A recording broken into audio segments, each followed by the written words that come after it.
I apologize for saying the word tanga in my post. Maraming salamat, Mr. Chair, for admitting that, no? Siguro naman, makikita mo naman ang gobyerno, sasabihin mo mga tanga kami, siguro, pinapalagay mo, alam mo sa akin, Mr. Chair, ang pinapalagay ni Ms. Quezette, yung audience niya, mga tanga eh. Yun ang pinapalagay mo. Hindi ang gobyerno. Yung audience mo, mga tanga, kaya papaniwalaan nila ang sinasabi mo sapagkat yung audience mo mismo ang hindi nakakaintindi. The chair now recognizes Representative Benny Abante for his interpellation. Thank you, Mr. Chair. I'd like to follow up the questions of Congressman Isidre to Ms. Crisette Laureta Chu. Ms. Crisette, will you be able to answer my question? Congressman, Mr. Chair, yes, sir. Okay. I don't know if Ms. Crisette actually wrote something about me. No, I don't remember doing that. I don't remember her saying things against me. Have you ever made a statement against me, Ms. Crisette, at one time?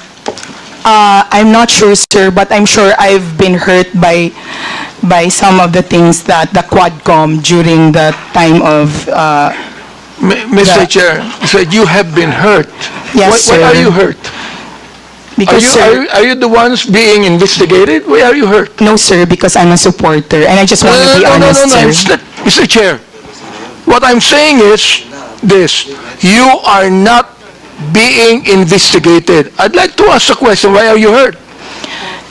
Sir, Mr. Chair, I will just answer honestly. For example, if you are a supporter of a certain politician, as I'm sure your supporters in your district in Manila know, if somebody you love or support is attacked or investigated, it hurts you. But, sir, I'm just being honest because I don't remember that I said anything about you. I'm just saying that I'm sure that maybe there were... I'm not sure, sir. I'm sorry. I don't think I've said anything bad Mr. about Chair, you. I will not belabor anymore on what she said about me, no? But I just would like to reiterate what Congressman Jude has been saying all along. You said, you're a journalist, right? Yes, sir. Okay, I'm not a journalist. Yes, sir. And you said a while ago that you write what you feel. Am I right? On my Facebook, sir, not on my job. Yeah, you said you write what you feel. Am I right? Yes, sir. Okay. Now, I do not need to be a journalist to write what I feel. Am I right? Yes, sir. All right. So why do you always say you're a journalist? Because they asked me, sir, what I do. You were not asked about being a journalist.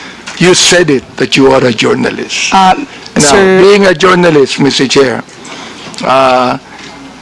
binanggit mo yung daw. Is that what you feel? Or are you trying to say now that that is what the masses feel? Mr. Chairman, that's what the impression I got from the social media platforms. The like impression TikTok. Yes, sir. that you got. We call it social media impression, sir. Well, I'm quite ignorant with the social media impression, Mr. Chair. But what I'm saying is this. You said that you write what you feel. Now, when you said daw, na maraming nag-resign na mga pulis, daw, all right? You were not writing what you feel. You were actually writing what you think the masses feel. Am I right? Sir, in the first part of the sentence, yes, sir. And then the second part of the post where I had my own opinion, it was what I felt, sir. So you believe that what you were writing, what you believe to be what the masses feel? Yes, sir, that's right, sir. All right. So you're not writing what you feel, actually. Yes, sir, as well, sir. Therefore, you were wrong in your first statement. Yes, sir. Okay, sir. Good, Uh, very good. I'm so glad that you admitted that. All right? Now here it's... in light of the new information, sir, in light of I the do press not need release, you to sir. explain. I don't need you to explain, Mr. Chair. Yes, sir. Thank you. You admitted you're wrong, and that's it. Yes, sir. Thank All you. right? Now, I'd like to ask General Torre here. You answered a moment ago, General Torre, that when you speak of a mass resignation, there's none. There's none. Will you please explain further so that Ms. Crisette Chu will be able to understand that is not what the masses feel? Well, there's really nobody on record who filed their resignation, sir, just because of the Duterte arrest, sir. There's none on record right now, sir. Do you believe that, Ms. Crisette? Do you believe the statement of General Torre? Yes, sir, because he has the insider information. I believe him, sir. Would you now please write something about that? Even if you do not apologize, would you now please write a moment that you believe that with the statement of General Torre? Would you please write that? Yes, sir. I will write, sir, that according to the PNP, there were no mass resignations due to the Duterte arrest. Thank you. sir. And therefore, you were wrong. Yes or no? Yes, sir. Okay, thank you very much for admitting that again. All right, now, I would like to understand what you wrote also here, December 28, 2024. I have the copy here, and the picture, I was actually asking my colleagues here, who is this lady in that picture, and I was told that this is the daughter of the former president. Now, you said, yung anak ka ng presidente, kapatid ka ng VP, mayor at congressman, pero kailangan mo magbenta ng deodorant sa TikTok with matching actual application of deodorant sa kilikili mo because sayang ang pera para may pambili ka ng luho. Samantalang ang anak ng mga congressman lang na kung sino-sino nag-aaral abroad sa Europe at Switzerland at walang alam sa buhay, akala hardworking lang ang kanilang mga magulang. I would like to understand this. I would like to understand what you feel about this. Now you tell us right here in this committee, anong ibig sabihin nitong impression na ito? Mr. Chair, respectfully, I would like to say that there are many congressmen whose children live lives that are far beyond what their salin of their parents have.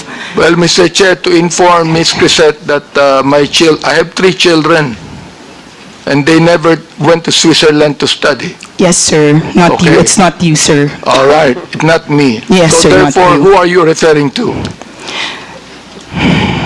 Sir, I would not... You give us names. Who are you referring to?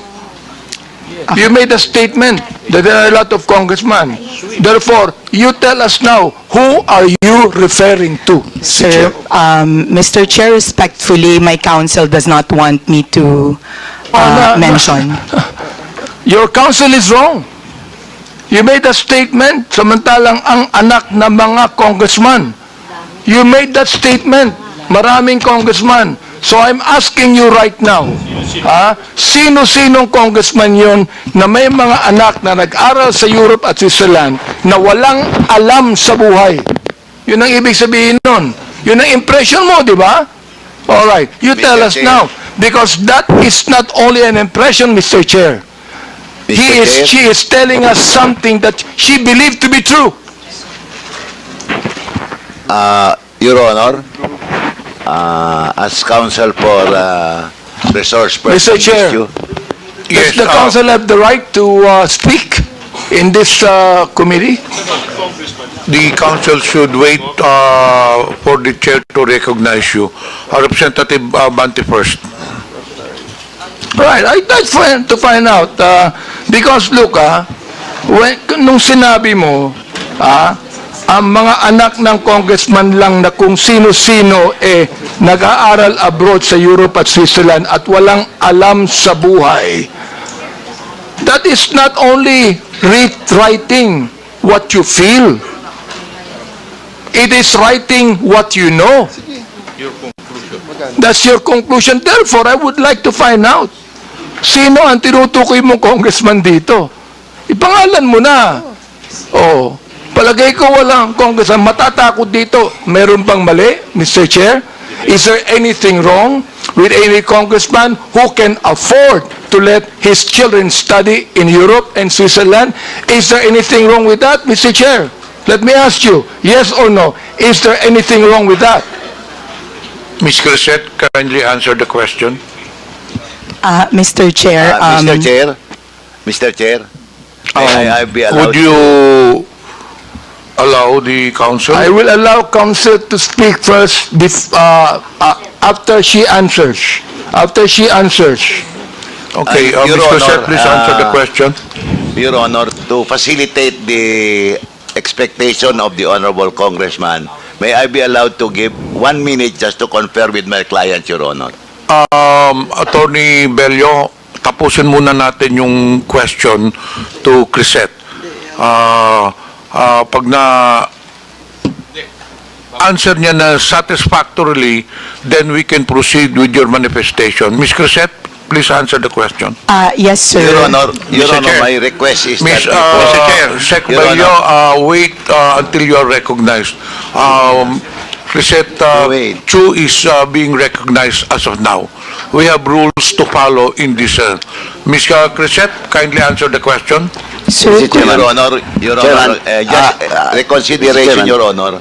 My request, Your Honor, is that before my client will answer, may I be allowed 1 minute to confer Mr. with Chair. Your Honor, to Mr. Chair. clarify Hold on. with the Are you permission of the referring to Honorable a Congressman. legal advice? Would you like to confer with your client? Yes, Your Honor. Okay, you just- confer with your client first. Yes, Your Honor. We have a 1 minute suspension. Thank you, Your Honor. Thank you. thank you, sir. Thank you, Mr. Chair. Again, I'd like to reiterate the question. Your Honor, thank you very much. I just asked Ms. Chu if there's anything wrong with any congressman who can afford to send his children to Europe and Switzerland. Is there anything wrong with that, Mr. Chair? The only answer is yes or no. Yun lang po. Your Honor, may I be allowed to approach the Honorable Congressman after my consultation with my client? Hearing, Yes, hearing suspended. Yeah. Please approach. Thank you, Your Honor. I would like to give way to what her attorney said, no?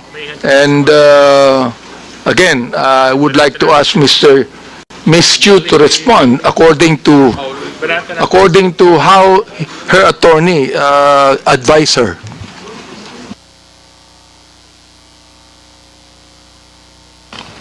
Ms. Crisette is recognized. Mr. Chair. Sorry, sir, I did not hear your question. My counsel was speaking with me. Could you kindly... Representative Abante, do you have any question? Yeah, I asked you a question a moment ago, and your lawyer conferred with you. So I agreed with what your lawyer said, and your lawyer said that it's just a matter of oversight, and you're willing to apologize. So please do it now. Yes, sir, my lawyer and I talked, and my case is a matter of oversight. And I apologize, sir. Thank you, Mr. Chair. I'd like to manifest as the third time that Ms. Crisette apologized to this committee. Let me continue on. Ito, Romy, sinend ko po. On December 28, 2024, Ms. Crisette, Yes, sir. you said in Tagalog, ang tanga ng gobyernong to, not just as leaders, but as human beings. Is that what you feel?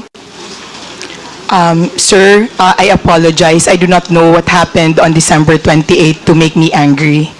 But if I wrote it that time You're apologizing.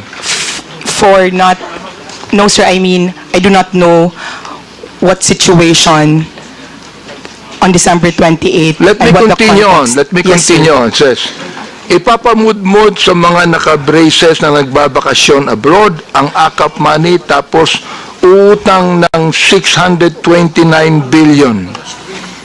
Yung budget ng ayuda this year na pinibigay kung kani-kanino na nag-mall tour pa yung mga tanga na 500 billion uutangin ulit kasi nag-deficit daw. Mr. Chair, Ms. Crisette, ang galing mo naman. Tanga ang gobyerno, ikaw matalino. Ano? Am I right? Tanga ang gobyerno, hindi mo matalino ka. Mr. Chair, when one is angry, one says bad things. And in the situation that, sir, Mr. Chair, in the situation when I found out So that our... Mr. Chair, you still have words, no, Mr. Chair. Ibig sabihin, that you are actually telling your anger to your followers, your anger. Saan mo nakuha yung anger na yan? I mean, do you have the facts? Do you have the information? Do you have the documents? Mr. Chair?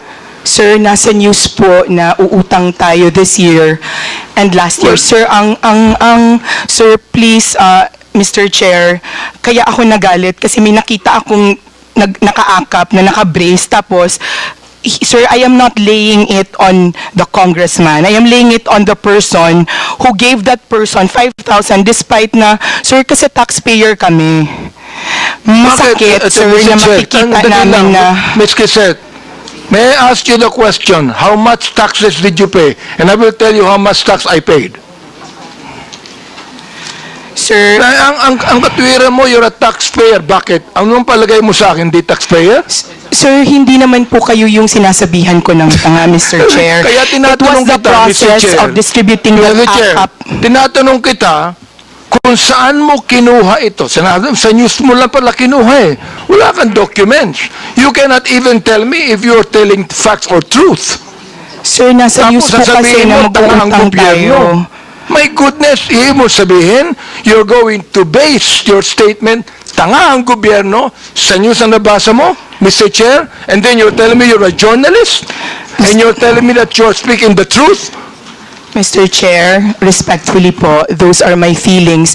Kasi, binamigay natin yung pera sa Therefore, if AKAP. that's your feeling, Mr. Chair, I demand that you apologize to this committee. I will apologize, Mr. Chair, for my bad words or for... I apologize for my bad words, sir. I Mr. apologize for saying the word tanga in my post. Maraming salamat, Mr. Chair, for admitting that, no?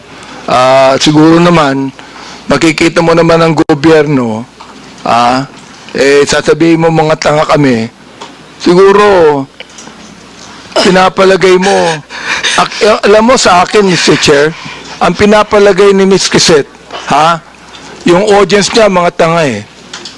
Yun ang pinapalagay mo. Hindi ang gobyerno. Yung audience mo, mga tanga, kaya papaniwalaan nila ang sinasabi mo sapagkat yung audience mo mismo ang hindi nakakaintindi. That is fake news, Mr. Chair, and that is what we're investigating right now. You see?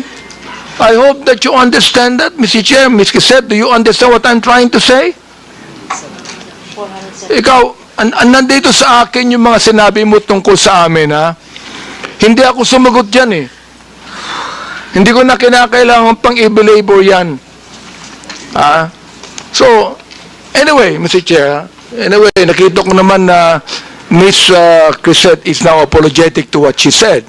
I'd like to continue on. I would like to ask TikTok here.